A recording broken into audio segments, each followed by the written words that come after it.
It was interesting that I was looking over the readings this morning and this last week. That first reading, we don't hear that very often.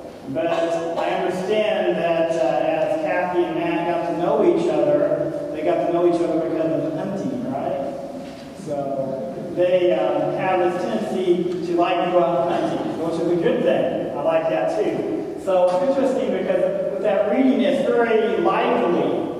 It's kind of like your love is coming together, okay? And you can see that and hear that and feel that in that first reading. It's like, again, it's that love, that young love, the two coming together as we hear in our gospel, the two become one flesh. But there's a couple of sentences here that I'd like to share with all the people here today, because at the very end of the first reading, it says, "Set me as a seal on your heart, as a seal on your arm. For stern as death is love, relentless as another world is devotion. Its flames are blazing fire. Deep waters cannot quench love, nor floods sweep it away." And so today, as you gather here before your family and before God, you're sharing that beautiful gift of love that God has given you. And what a beautiful gift it is. As I was talking with them a few weeks ago, and then of course I talked with Kathy the other day here at the church as we were preparing the last minute things for the wedding today. It was interesting because I could see the love in both of their eyes. And also, I asked them to do something very special for me, but I'm not going to get to that yet because I have moms crying here in just a moment. But I want to jump over to that second reading real quick. Because another phrase within that too that was very interesting as I was meditating for the homily today. It said, "The Lord is near. The Lord is near, is with us. Have no anxiety at all, but in everything, by prayer and petition, with thanksgiving, make your requests known to God. Then the peace of God that surpasses all understanding will guard your hearts and minds in Jesus Christ." And so Kathy and Matt, today, you're doing it all here in front of God. You're asking Him to bless your marriage. You're asking Him to be a part, the center of your family and your marriage. And so today, as we come before God, and we come before the altar, as He will be lighting His candle for unity, the two become one flesh, as we hear in our gospel. Matt will leave his parents and cling to his wife. And the two will become one.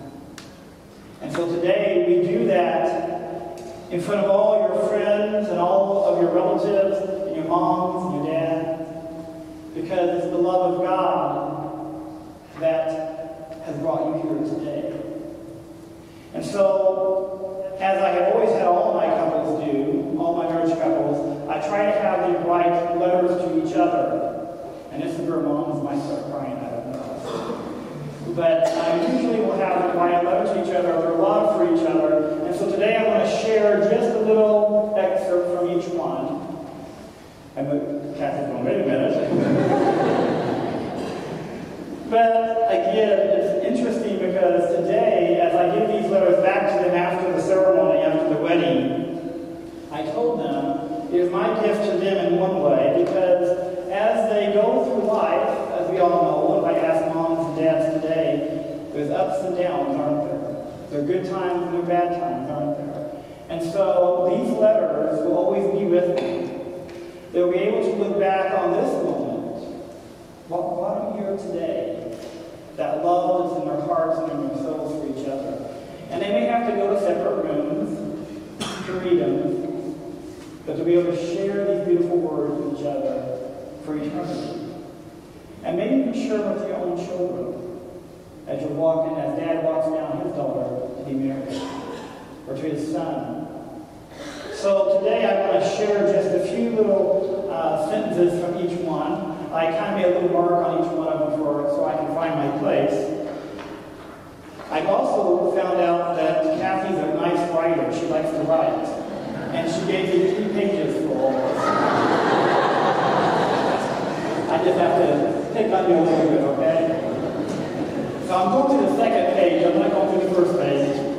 She says, yeah, there are going to be some hard days, but I do believe our good days will be more plentiful. We will laugh, hug, and kiss. We will dance and be silly. We will cook dinner together, spend lazy days watching movies, get dressed up and enjoy a nice dinner out. We'll work in the garden, go fishing, hunting, and working out together. We'll have kids and get involved in school activities and coaching, but take date nights for ourselves. Very good advice. And for the rest of our lives, we're working on our house to make it a home. And then she goes on to say, you'll be my best friend, Matt. And she goes on to say that you guys, she'll tell the truth always. She'll do her best. She'll never let her praying knees be lazy. She'll pray for you continuously. And she said she'll love you like crazy for the rest of her life. What beautiful words those are, and to know that the person who's sitting next to you is sharing those words with you today and forever, really. And now I want to share a little bit of a passage from Matt's. Again, I put a little mark on here too, so I can find my place. He says, oh, how could I forget that you're the best looking girl in the world? Even better looking, and I'm not really for sure about Cheryl. I don't know how to say that, though. It's a joke. And then she goes on, and he then goes on to say, I love your athleticness, I love your smile, I love your beautiful face, I love your thoughts, I love you, and you're very smart. And he even says, nerd, but I don't think he meant that. He says, I love your family, and I love you, peanut.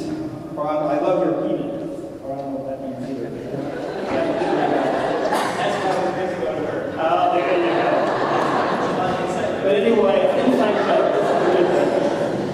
But anyway, as I can say from what I can hear from the letter is that he loves you deeply, and in his heart, he will always be with you.